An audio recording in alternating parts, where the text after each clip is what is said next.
श्री सीताराम शिखावस्थी के चैनल में आप सभी का स्वागत है। मैं हूं शिखा अवस्थी।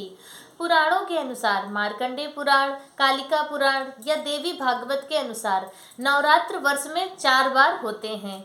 4 ऋतुएं होती हैं और जब जब ऋतु परिवर्तन होता है तब तब नवरात्र होते हैं। तो जो 4 नवरात्र हैं उनमें से 2 प्रत्यक्ष नवरात्र होते हैं और 2 गुप्त नवरात्र होते हैं। प्रत्यक्ष नवरात्र चैत्र के महीने में और अश्विन के महीने में मनाए जाते हैं। जो गुप्त नवरात्र होते हैं वो माघ के महीने में और आषाढ़ के महीने में मनाए जाते हैं। तो वर्ष 2024 में प्रथम गुप्त नवरात्र माघ के महीने में मनाए जाएंगे। तो वह गुप्त नवरात्र कब से प्रारंभ हो रहे हैं? तो गुप्त नवरात्र 10 फरवरी दिन शनिवार से प्रारंभ होंगे और 18 फरवरी दिन रविवार को उनका समापन होगा। मौनी अमावस्या के दूसरे दिन गुप्त नवरात्र प्रारंभ हो रहे हैं शुक्ल पक्ष प्रतिपदा तिथि से। तो गुप्त नवरात्रों में किस विधि से माता की पूजा अर्चना की जाती है? नवरात्रों में माता के 9 रूपों की विधिवत पूजा अर्चना करने का विधान है, लेकिन गुप्त नवरात्रों में माता के 9 स्वरूपों की पूजा अर्चना के साथ साथ माता की जो 10 महाविद्याएं होती हैं उनकी विशेष रूप से पूजा अर्चना और साधना की जाती है।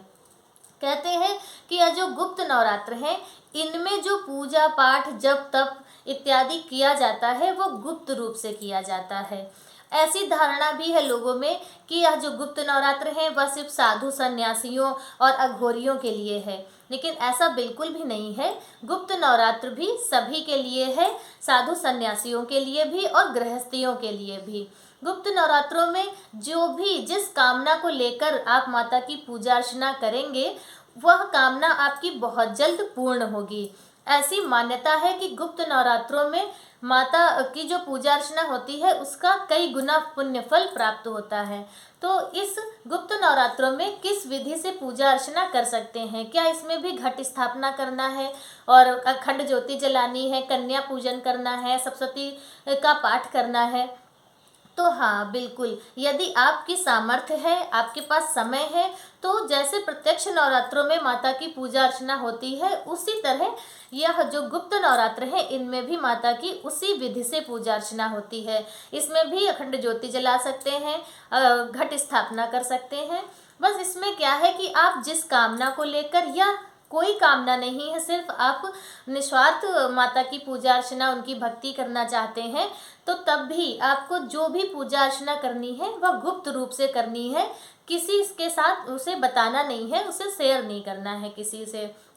तो जो भी आपकी कामना हो, जो भी आपकी मंगल कामनाएं, आपकी मनोरथ हो, उस कामना को लेकर आपको यह गुप्त नवरात्रों में पूजा अर्चना करनी है। तो गुप्त नवरात्रों में आप किस तरह से माता की पूजा अर्चना कर सकते हैं? तो अगर आपको घट स्थापना या अखंड ज्योति स्थापना करनी है, 9 दिनों तक माता की चौकी की स्थापना करनी है, तो आप उसे कर सकते हैं। और यदि आपके पास समय नहीं है, आप नहीं कर पा रहे हैं, तो उसमें भी किसी तरह का कोई अपराध नहीं लगेगा। जितना आपके पास समय हो, जैसी आपकी सामर्थ्य हो, वैसा आप माता की सेवा में माता की साधना कर सकते हैं। तो आपको सुबह सवेरे प्रतिपदा वाली तिथि को सुबह सवेरे स्नान आदि करके साफ स्वच्छ कपड़े पहने माता की पूजा में सफाई और पवित्रता का बहुत ज़्यादा ध्यान रखना चाहिए। तो साफ स्वच्छ आप कपड़े पहने माता की स्थापना करें। घट स्थापना, अखंड ज्योति स्थापना जैसे आप प्रत्यक्ष नवरात्रों में करते हैं उसी विधि से आपको करनी है। अगर आप नहीं कर रहे हैं तो कोई बात नहीं, जितनी देर आप पूजा करें उतनी देर के लिए ज्योति प्रज्वलित कर सकते हैं।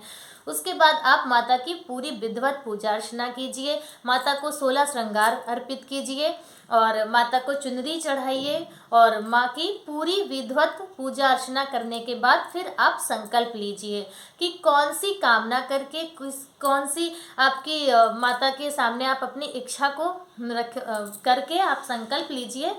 इस बात का लेकिन हमेशा ध्यान रखिएगा कि जो आप कर पाएँ, जितने आपके पास समय हो, जैसा आपकी सामर्थ्य हो, उतनी ही संकल्प लीजिए।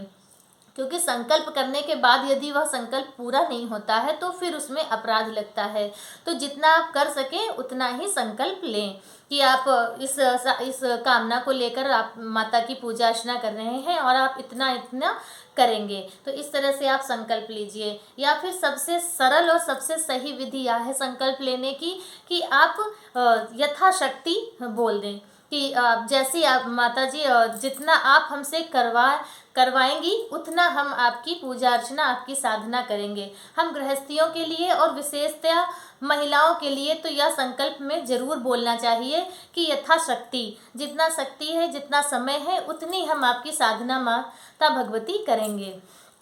तो इस तरह से आप संकल्प करके उसके बाद फिर आप जो आपका संकल्प हो वो आप मंत्र जो आपकी इच्छा हो उस इच्छा के अनुसार आप मंत्र का जाप कीजिए।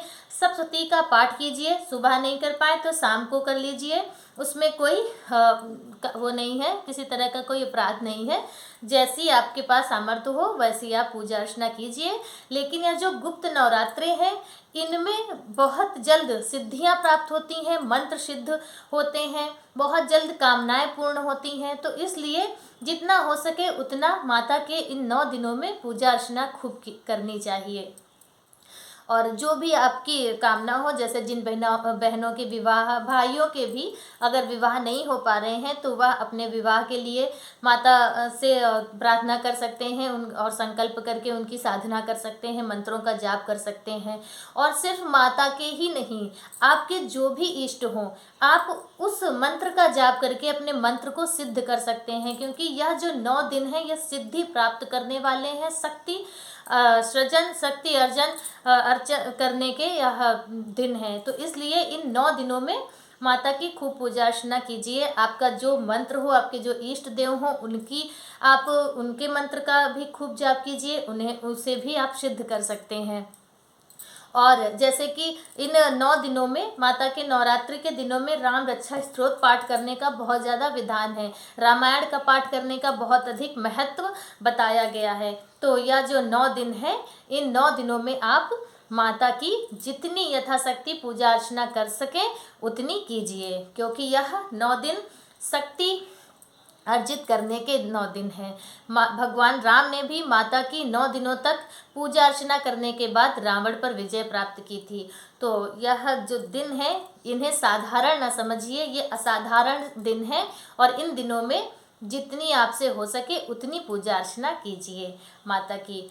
और आज का वीडियो मेरा बस इतना ही। मेरा वीडियो आप सभी को कैसा लगा कमेंट करके ज़रूर बताएं और वीडियो को लाइक ज़रूर कर दें, चैनल को सब्सक्राइब ज़रूर कर लें।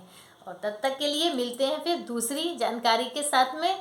तब तक के लिए श्री सीताराम, जय माता दी।